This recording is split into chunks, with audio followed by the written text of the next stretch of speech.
Intensiva Healthcare Corporation is the company that I have chosen for my project for Organizational Behavior Spring MBA 1 of 2013. This company is a company that was founded in 1994, and it is known as the hospital within a hospital. It is known that because one of their ways to stay financially viable was to use underused space within other hospital systems.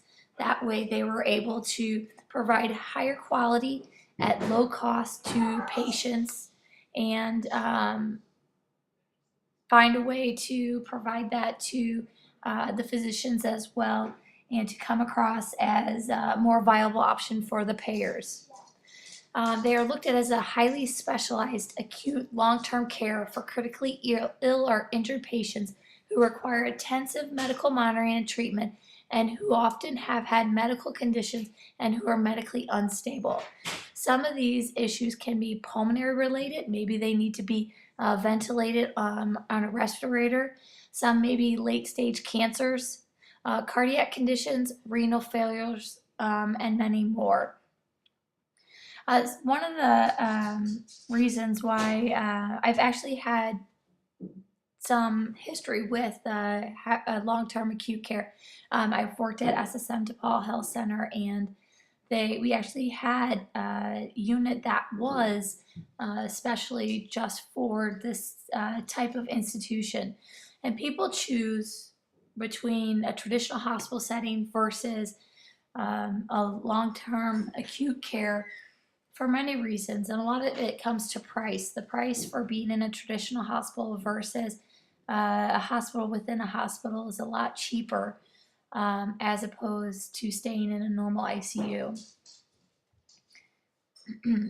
On the SSM DePaul campus, we were able to develop a larger building for our rehab patients because the benefits were there. For the company, it's a lower overhead and to minimize the amount of capital needed because they can use a part of the main health system that they're with. For the patients, the benefits are no need to transfer to a different location, and the company has access to the services provided by a traditional acute hospital, and their physician is close. They can have the same physician treating them. The benefits for the physician are the treatment center for their patients is close. The location is close, and that means that it is cost efficient. They're not going to have to spend a lot of money driving around different location treating the patients.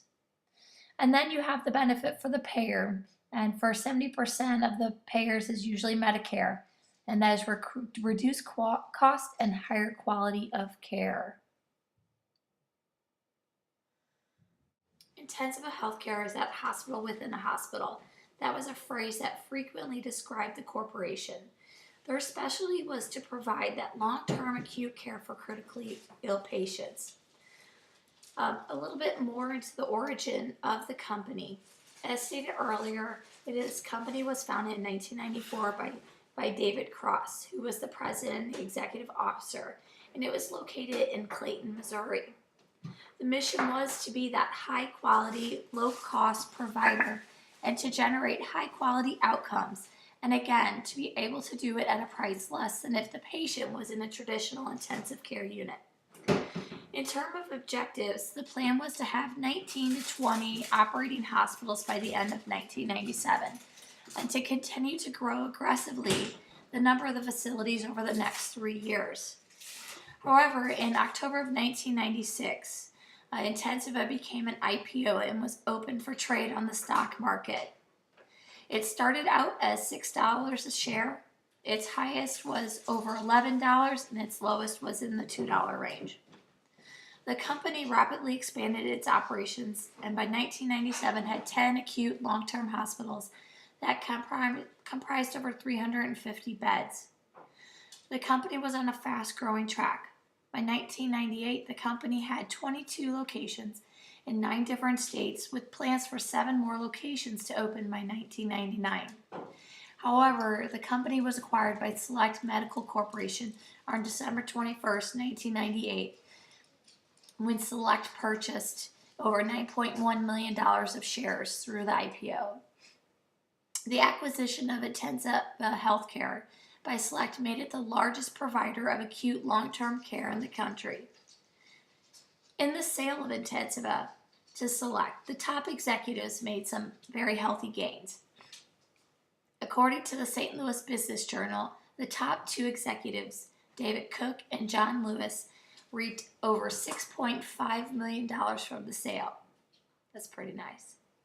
Acute long-term facilities were growing at a rapid rate of 8.8% per year when they were starting the company.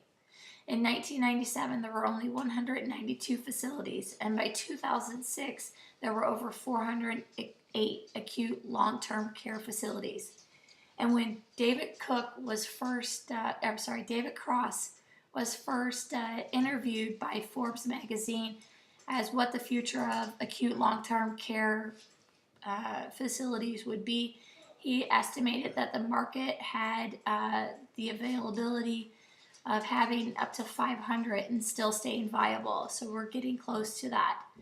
The number of discharges from an acute hospital to acute long-term care facility jumped in this time period from 1997 to 2006 from 12,732 to 40,353. And data has showed that Medicare is the payer for greater than 70% of the patients in these facilities.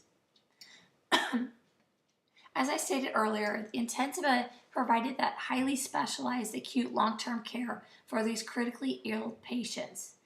And these patients all require that intensive medical monitoring and treatment. And they have multiple medical conditions and they were unstable. They could not go to just a regular long-term care facility. Intensiva provided that quality, cost-effective care for its patients. And the patients actually had a greater, their stays were typically greater than 25 days long. And they not only provided that long-term acute care, but the staff also worked at developing disease-specific protocols to treat patients with various different diseases. Okay, so going back to that hospital within a hospital. Again, I made the example of DePaul. When I worked at DePaul, we had a unit called All Saints, and that was an acute long-term care facility within the facility of DePaul. And the benefit of having it there was when we had a critically unstable patient who still needed to be an intensive care unit, but maybe not our intensive care unit, we could transfer them to the All Saints unit where we knew they were getting the care they needed, just in a different type of setting. And it couldn't be just a regular nursing home. But the patient did not have to physically leave the setting. So that was a benefit for the patient, financially as well as physically. So this was one of the ways that the Intensiva did very well. They were able to keep their costs down. Intensiva also kept their costs down outside of their leasing spaces.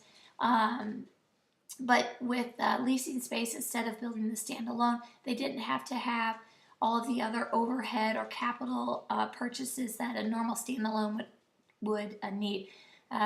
They could have a contract with that healthcare system's laboratory as well as their radiology services, so there was no need to go out and buy an MRI machine or a CAT scan or certain laboratory machines.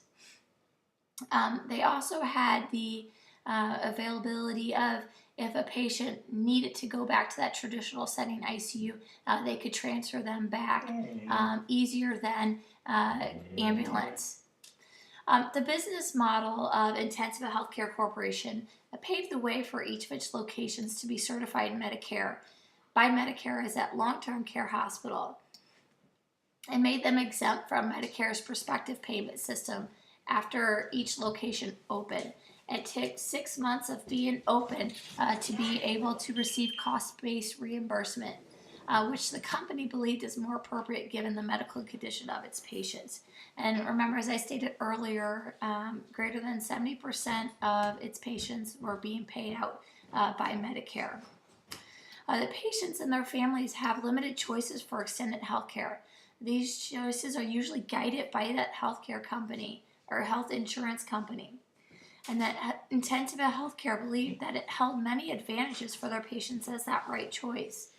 These advantages included immediate access to the services provided by the general acute hospital care, the convenience of not being transferred, and then that increased physician continuity and lower cost. Now, where was the challenge for Intensiva? Whenever a company is in healthcare, there is always challenges. There is a saying I hear a lot at SSM, and that is, the only constant in healthcare is change. The hardest challenge for Intensiva can be summed up with one word: reimbursement. Without proper reimbursement, a hospital will fail. In 1997, Intensiva Healthcare Corporation experienced a major setback with their level of Medicare when their level of Medicare reimbursement took a hit. According to the St. Louis Business Journal, the government cut Medicare reimbursement to an average of $18,234 per Medicare patient discharge. This was $4,000 to $7,000 below what the expected rate was. On that same day when that news came out, the stocks for the company dropped 31.6%. This was when the Budget Balanced Act was approved in 1997. David Cross came on and he was interviewed by the Business Journal magazine, and he stated that higher cost, or the higher quality, lower cost, will get them through this period and they will prevail. The Balanced Budget Act was the act that Medicare put in place in 1997 when they planned to cut expenses by $100 billion. And as I stated earlier, Medicare is found to be the payer for greater than 70% of the patients that acute long-term facilities treat. With all the changes in that Medicare reimbursement, even the littlest change can greatly affect that bottom line. However, with Chris Cross's expectations for the company as high quality, low cost, he felt that the Intensiva Healthcare was the right company for the current economy. The merger between Select and Intensiva was not because Intensiva was hurting financially. Intensiva was not looking to be bought. The acquisition of Intensiva allowed Select to become the largest acute long-term care facility. Together, they had 38 facilities with an additional 13 contracted to be open. Other challenges that Cross had discussed throughout various articles that I have read is the age of the company and the network of the company. By establishing their facilities inside hospital systems, they built up their network by instilling themselves in other networks. So when Intensiva Healthcare put themselves within SSM Healthcare, not only did they have their little network, but they established them within SSM's network, and they were able to build upon SSM's network. He also said that, he was the only insider out of all the top 7 employees at Intensiva Healthcare. He used to work at Advanced Rehab Resources. He states that the majority of the senior level staff has over 15 years of experience and that they have all worked together in some fashion since the early 1980s. The executive management team shared the same goals for the mission of Intensiva Healthcare Corporation. This is very helpful when you have a company. Finding a way to deal with different types of personalities in the company is vital to success. This is especially true within startups, which Intensiva Healthcare Corporation was exactly that. It was a startup. If one employee is consistently trying to overpower the others, the success of the company could be at jeopardy. In Chapter 6 of the Organizational Behavior book by Nelson and Quick, there are usually 2 types of decision makers: thinkers and feelers.